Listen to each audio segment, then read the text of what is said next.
Hey everyone, my name is Grady, and welcome back to the Around the Blocks podcast, the show where we break down some of the biggest Roblox news, commentary, biggest Roblox drama, anything you can really think of in the Roblox community that's happening right now. And it's a very crazy climate that's happening right now in Roblox. That's probably why I, kind of started wanting to.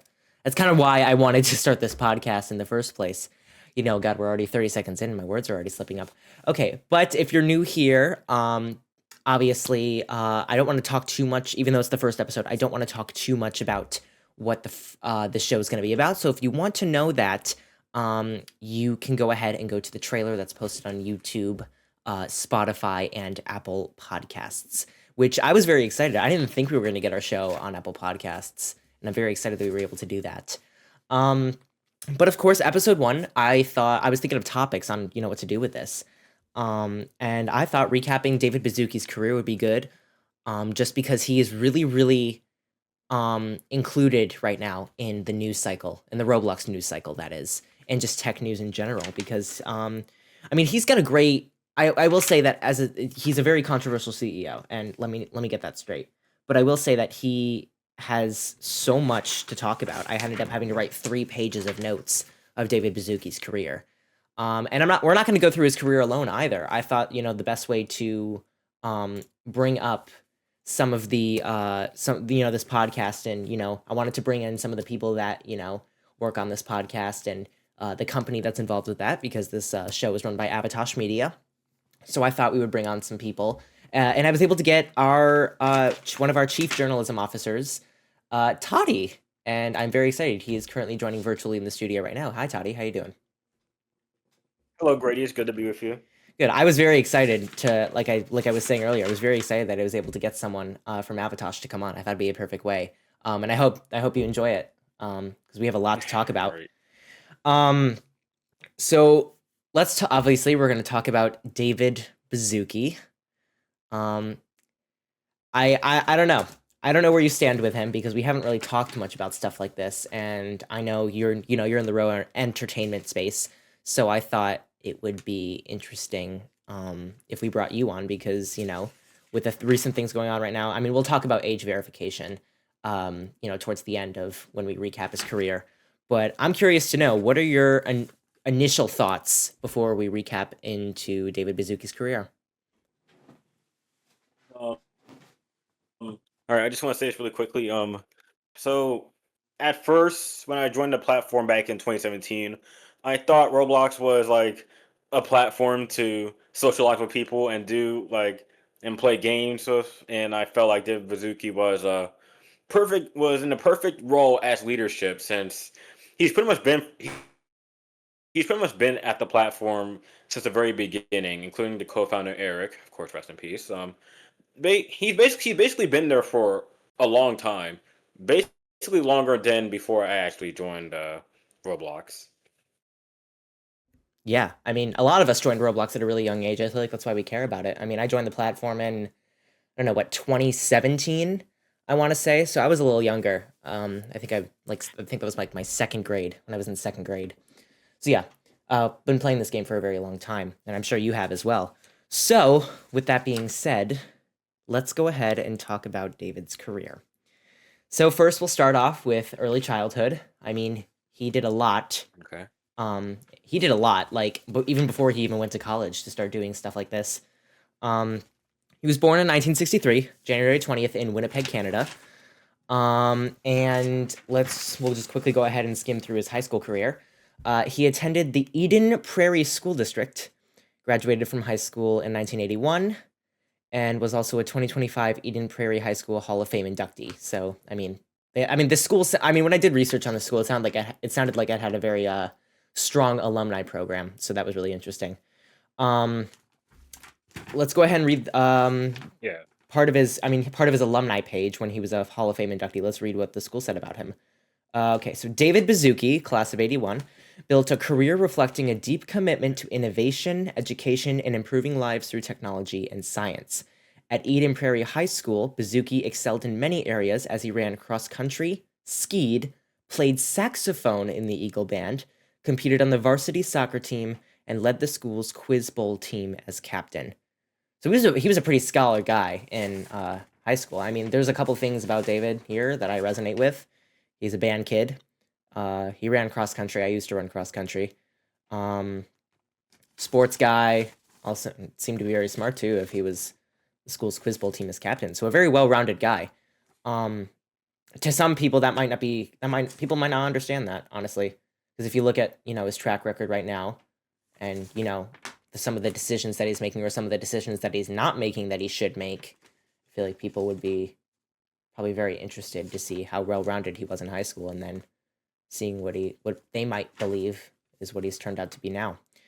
But let's go ahead and go over to college. Yeah. He attended Stanford University, studied electrical engineering with a focus on computer science. David would have been in college during the mid-'80s, so that's about 20 years before Roblox was founded in 2004. He gets his bachelor's degree, and I'm pretty sure, yeah, bachelor's degree that's 4 years of college. And then in 1989, he comes up with a new software company. It's called Knowledge Revolution, and he ended up founding this company with his brother, Greg. So let's go ahead. Actually, the Roblox wiki was able to describe what Knowledge Revolution was like. It says, quote, users of the software could drag parts, hinges, ropes, and springs to create and measure physics experiments. Interactive physics, that was like an application as part of the software. It was released in 1989, and it was widely adopted among students and teachers, so it's educational software. To some people, this might be interesting to them, and I'm interested to hear what you think about this, Toddy, because for someone who started off in their early tech career making software tailored towards students and teachers, so I mean, obviously a demographic of educators, but also a demographic of children. I don't know. Some people, I wouldn't be surprised if some people find that as like a red flag, because if you're very experienced in a demographic that involves minors and students, you'd think they would have better handling of what's going on now with, I mean, we'll talk about that later with like schlep and, age verification. But I don't know, Toddy, I'm curious. Do you think it adds up here? It feels like it doesn't. I mean, though I understand that when you like get a bit older at this point, you can forget about some stuff in your past life. But you should know about like a bit of history about protecting people, especially at a young age like that. Hmm. Yeah, 100%.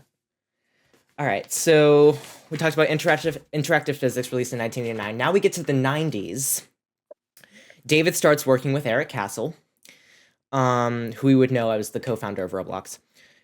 Eric ended up graduating from Cornell University, an Ivy League school in New York, for physics, and they ended up creating something called Working Model. It was a physics simulation that they released in 1993, and then they released a 3D version of the software in 1996. Obviously, sounds like a very early version of what Roblox would come to be, so it can be inferred that that's kind of where they started thinking about something like Roblox. Then what would happen was David and Eric would let the McNeil Schwendler Corporation, or the MSC, the MSC ended up acquiring Knowledge Revolution, so their softwares, and they ended up getting, I think Eric and David ended up getting a little over $19 million for it. And they ended up holding senior positions at the corporation until 2002. So I'm gonna go out on a limb here, Toddy, and say that it can be assumed that they used some of that $19 million to start funding the initial development of Roblox when it would come out in 2004. And it wouldn't come out as Roblox; it would come out as Dynablox. That was the original name. Okay, so let's go ahead and talk about the early life of Roblox, as many people are on the verge of nostalgia with 2026 and going back to 2016. So I feel like they would love a little nostalgia. So let's go ahead and, as we said, Roblox was going to in the early stages of Roblox, I should say, they contained a lot of games involving physics, which was, a lot of the early research that they were doing in the 90s, Eric and David. So, a lot of the early games in Roblox included Obbies, Crossroads, and Doomspire Brick Battle was one of them too. And then some of the other classic Roblox games that, were released a little earlier, but you and I can think of. Hide and Seek Extreme is a good one. And Work at a Pizza Place. Work at a Pizza Place came out in 2009. And also many others. And then Roblox started to gain a little traction in their platform. They started the Developer Exchange Program, also known as DevX, in 2013. And, it allowed creators to start making money off the games they were making. So that's a quick oh my god, speech today. That's a little bit of a crash course on Roblox, and now we're going to get to the part, Toddy, where they start to become more corporate. So they announced that they were going to start shifting into a more professional aspect. I think you and I know where we're going with this. I honestly think that, the corporatization, they were trying to appeal to investors a little more. They were trying to probably please whoever they were trying to please. And they were also just trying to be noticeable in the tech world. I mean, they're now more noticeable than they were in 2016, 2017. And in 2021, they ended up joining the New York Stock Exchange. So yeah, now more people start to care about them in a nutshell. I would say too, I don't know, Toddy, when Roblox started to become a corporation, was there, I don't know, I'm curious just because I can think of something that was a warning sign to Roblox, with their corporate decisions and, a lot of the changes and how they were making these decisions. Was there anything that stood out to you that, kind of started to be that red flag when they originally became a corporation in 2021? Yeah. At first, I wasn't really worried about how they became corporate, since pretty much by then they still focused on the game that basically kids and teenagers and, dare I say, adults even like. Um, the thing that kind of worried about me a bit was the redesign of their logo. Mm-hmm. I barely got used to it, but Mm-hmm. that's I mean, I still got used to it afterwards, but that's when I started to at least get a little bit worried. Mm-hmm. Yeah. When did they redesign their logo? Was that 2022? Yeah, I want to say 2022. I don't know. 2023 it could have been. I don't know. Is your mind is your Some uh, Go ahead. I'll gamble it and say it was probably somewhere between that point. Okay. Yeah. Um I agree with you. I think that the logo change. I think they were trying to make a whole fresh look anyways. Because they were also changing terminologies at the time, right? I wrote down. Yeah. I mean, technically this wasn't Roblox's fault. I think they were a little upset just because they were being dragged in by Epic Games, the developers of Fortnite, because they were in a battle with Apple. Because Apple was mad at Epic Games because they were doing things against App Store guidelines.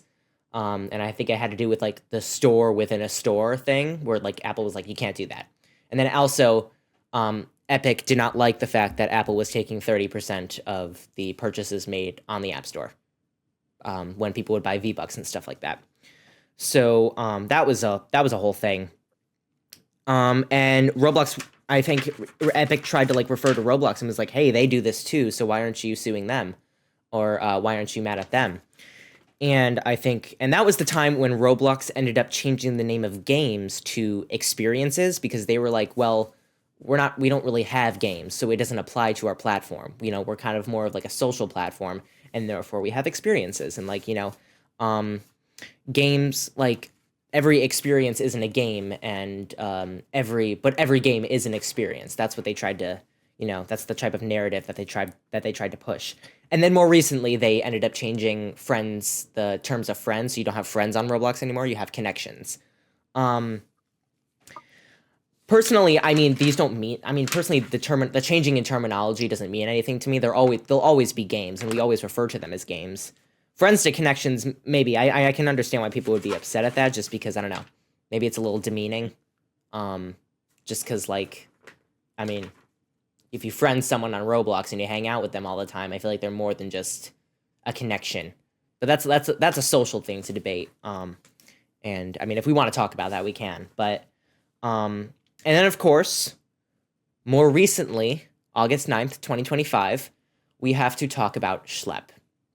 Schlep, one of the most popular, prominent people in Roblox. He really just did Roblox commentary videos. He wasn't catching predators at the time, but now, I would say starting in about 2024-ish, he started to make predator catching videos. And let me see. There's an official. Wikipedia talks about it a lot, but I don't, want to quote Wikipedia because anyone can write on Wikipedia. But they claim, they pretty much describe Schlep as a Roblox-focused YouTuber known for conducting sting operations against sexual predators. And Roblox banned him and permanently banned his account because allegedly he violated the terms of service because Roblox described him as a vigilante. Now, here is, I think, a really peak part of David's career and a peak part of the outrage that a lot of Roblox, players had because, in my opinion, he wasn't a vigilante because a vigilante takes the law into their own hands. And that's what Roblox was painting him of. I didn't even say that. Roblox was trying to paint him as a vigilante. And I don't know. I don't know if that terminology is correct just because he was handing them over to law enforcement afterwards. So I don't know. And if Roblox was truly upset about this and they truly were mad that someone else was taking the law into their own hands, and they even said that vigilantes have to report to law enforcement, there was no credible reports, or any reports for that matter, that Roblox was even reporting it themselves. So then in that point, we can't just let these people roam free on the platform. The disgusting stuff that Schlep has put on the platform it's terrible. So I don't know. What kind of steps do you think Roblox should have took? Well, there's at least like one thing that I've been seeing online lately about the Schlep controversy when it actually happened. People were saying that Roblox should have hired Schlep or Gideon, who also does the same thing that Schlep does, but it's more real life, but he does it sometimes. If Roblox hired both Schlep and Gideon, they both would have handled the department of getting those people off of the platform, because if someone else is basically trying to take those people off the platform, that pretty much just shows that you failed at keeping children safe. Yeah, 100%. I literally tried to figure out if Roblox actually wanted to report this to law enforcement. Like, I was trying to give them the benefit of the doubt, and I don't even think they did. Because, I don't know. U.S. Congressman Ro Khanna got involved. He ended up contacting Schlep, and he wanted a petition. There was a goal of 1 million signatures from Congressman Ro Khanna that urged Roblox to do more to protect children. That's what Wikipedia says. And then August 15th, Schlep announced his intentions to counter Roblox and that he had hired lawyers to fight its accusations. Roblox made a statement justifying the ban. It claimed that vigilante groups moved users off-site to participate in sexual conversations and that they normalized such behavior on the platform. Which we will talk about that too, because the entire arch of predator catching has also been widely debated. And I think that there are ethical means when it comes to predator catching. I don't think you can just roam free with it, because there are some videos I've even seen on YouTube, and it's like, it gives me the ick when it comes to these predator catchers, because there's just, we'll talk about that soon, but let me just finish the statement here. Because even with the controversy, it wasn't just Congressman Ro Khanna who got involved. It ended up being the Louisiana Attorney General, Liz Murrill. She ended up filing a lawsuit against Roblox over child safety concerns. Yeah. It's proof is in the pudding. I don't even think Roblox I don't know. They have certain priorities that I think just needs to be rethought, and that is why the corporate nature of Roblox is such a problem. Just because I think that when they became a corporation in 2021, when they joined the New York Stock Exchange, I think they changed their priorities, and obviously now we realize that it's not working, and that's that. But let's go ahead and talk about these predator catching groups. We talked about Schlep and Gideon. Gideon has, helped Schlep catch these predators. Sometimes Gideon would even fly over to catch it for Schlep, as Schlep couldn't do it. And he was still, he's on the younger side, definitely in terms. But I mean, Gideon's older than him, and Gideon's been doing ADP watch for a long time now. So I mean, he definitely has more funds to fly over around the place. Schlep is still working on that. But let's go ahead and talk about. I mean, there wasn't anything unethical I saw from Schlep. I don't know about you, Toddy. I mean, there were other predator catching groups that like I saw and was like, okay, that's weird, because sometimes I would even see where the decoys would tell the predator to show up naked, which is, I mean, that's disgusting, because like, and then they would try to get a thumbnail picture of him. And some people might think like, ha, that's hilarious. This predator who psychologically is not well is now being humiliated online. Which, I mean, that's fine. I think anyone who is attracted to children that way definitely needs help, and they're not. I mean, they should be treated with care, and they should be prosecuted for any crimes that they do try to commit. But I will say that imagine if there was no decoy in that case. Like, could you imagine like what would have happened that night to the victim? Like that's where I have my empathy there, and that's where the clickbait nature of predator catching. That's where it gets tough for me. But I will say that was not anything that I saw Schlepper do or Gideon do when he was working with Schlep. And it was probably one of the more ethical groups of predator catchers that I saw on the platform. I don't know. Was there anything that you saw from Schlep that kind of, made you look differently in a positive way to other predator catchers?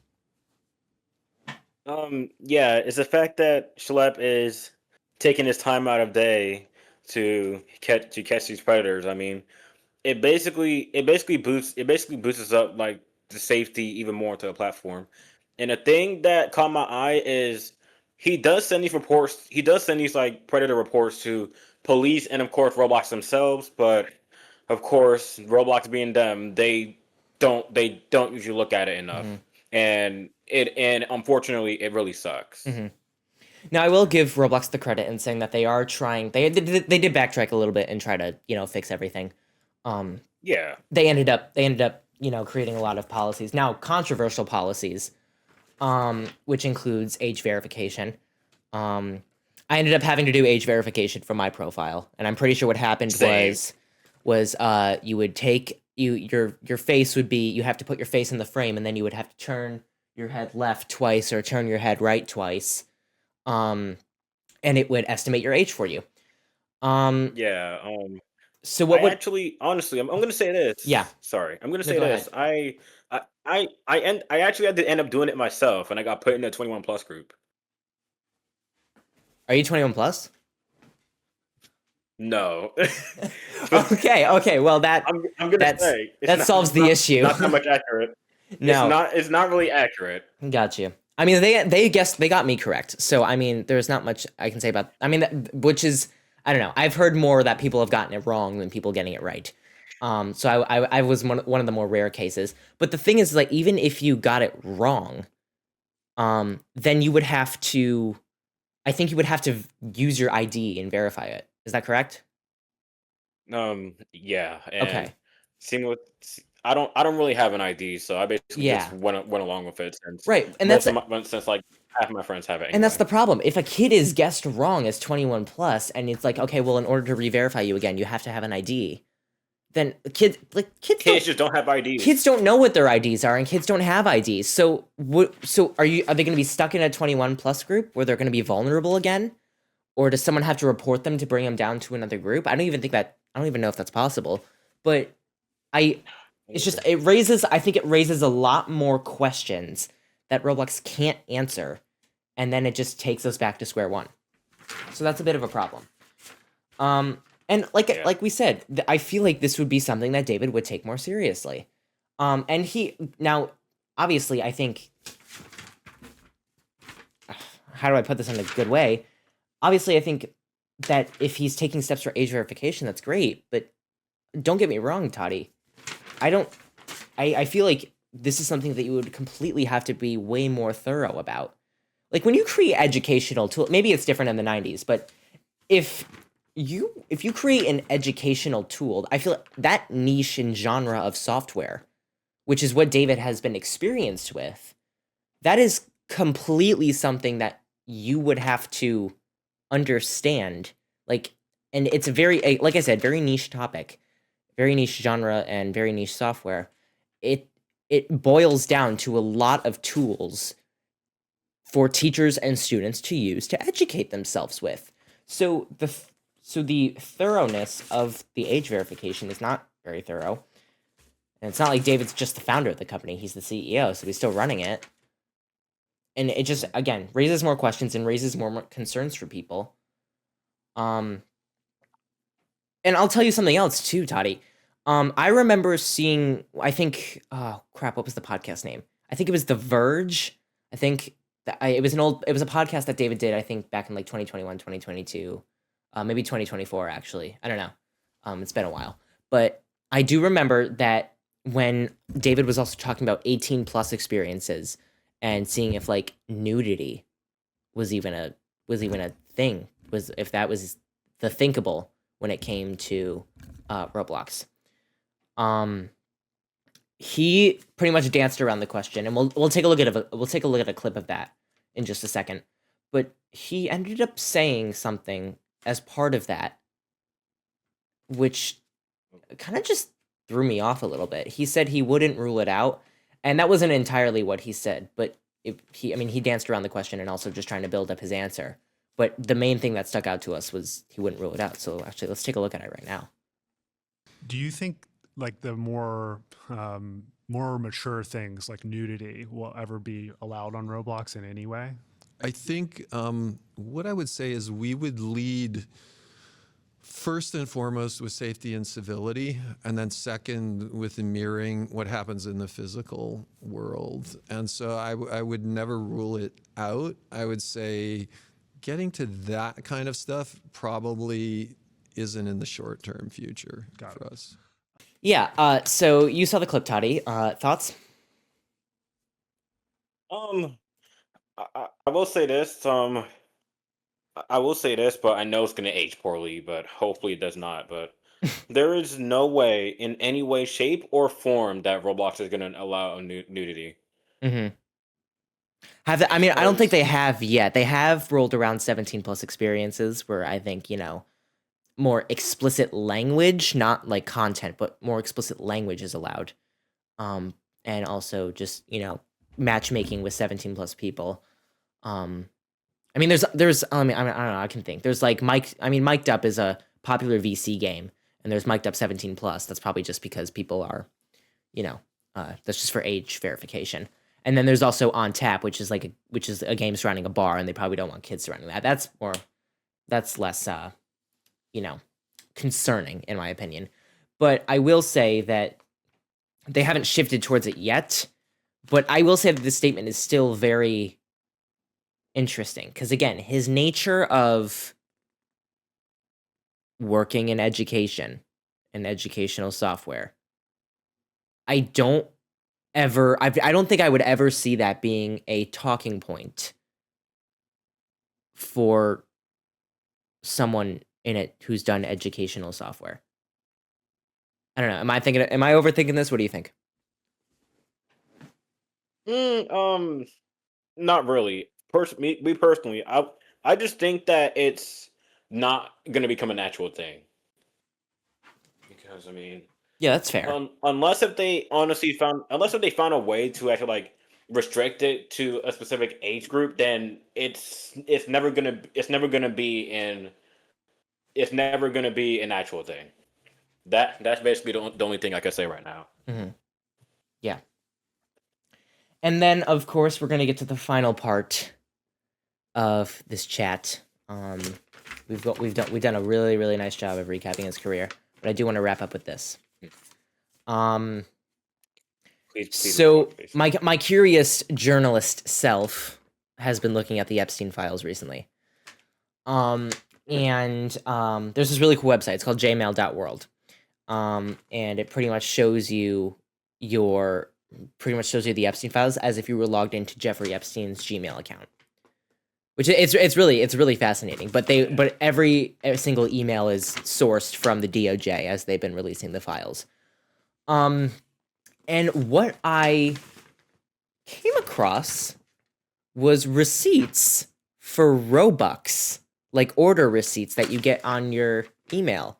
And it is mentioned on the Epstein files. People who are watching on YouTube will be able to take a look on the screen right now. But they are receipts for about, I think there's a $19.99 purchase of Robux in the files and more. I mean, we ended up looking at the files, and it looked like Ghislaine Maxwell, who was very close to Epstein, but had an ex-husband or a step-husband, or whatever. That doesn't exist, step-husband. But an ex-husband, and ended up, I think the ex-husband and Ghislaine Maxwell ended up having children. So there's a chance that the Robux was purchased for the child, but I thought that would be a really interesting fact to leave off of, because that's interesting. But yeah, I mean, let's end this more on a positive note. Do you think Epstein was trying to get some hide and seek extreme up in there? Probably. I mean, seeing with how Epstein, well, at least before he passed away, was always attracted to them for some reason, and for some reason them only, and not the people that are at a specific age, then that feels like something that Epstein would do. Yeah. It's so random. David is not directly mentioned. It's just strange. Yet. But David's not directly mentioned. Neither is Eric. So that's David Baszucki's career, and I don't know what to say, because we looked at this, like, we looked at his career, his entire career, Toddy. He had a really, really good. I mean, if you're trying to get this company into the New York Stock Exchange program, obviously you have some success financially. Now they're a multi-billion-dollar company, but the problem is that putting profit in the way of safety, which is now the concerns of this year and last year. That's where we get concerned. That's why I started this podcast. So it's interesting, and I don't know. How do you see Roblox handling this in the near future? Well, I'm gonna say it could be a gamble. They could either finally step up and get better, or get worse. But really quick, seeing with how Roblox is getting ready to remove all of these 2D faces and replacing them with horrible AI generated ones, it feels like the future is going to be a lot more grim. Yeah, we didn't even talk about that either. I thought that they backtracked on the 2D faces policy. I'm not going to lie to you. I do know that they were trying to get rid of it. I mean, they originally tried to get rid of it in 2023, I want to say. They tried to force dynamic faces with the animated ones. And they ended up getting rid of some of the faces and making dynamic ones out of them, and then I think they got a little bit of blowback, and they ended up either keeping some of the classic faces, or making the option to do either a dynamic one or a classic one. So I knew that they tried to push that in 2023. Right. So it was really interesting to talk about 2D going away, 2D faces going away.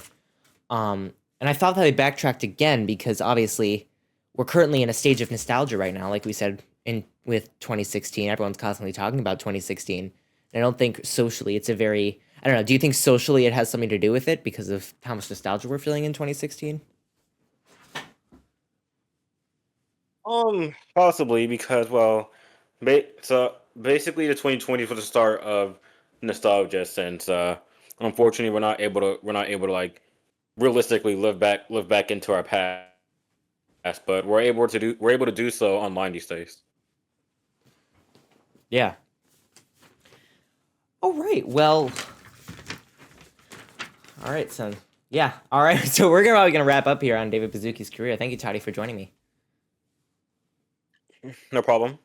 All right. Then we have a lot more coming up on Avatosh Media. A lot more shows are coming up. Stanford's Take will be returning for season 4 shortly. And of course, the next episode of Around the Blocks will be coming soon. I don't even know what I'm going to talk about. But thank you for joining me on Around the Blocks. I'm Grady.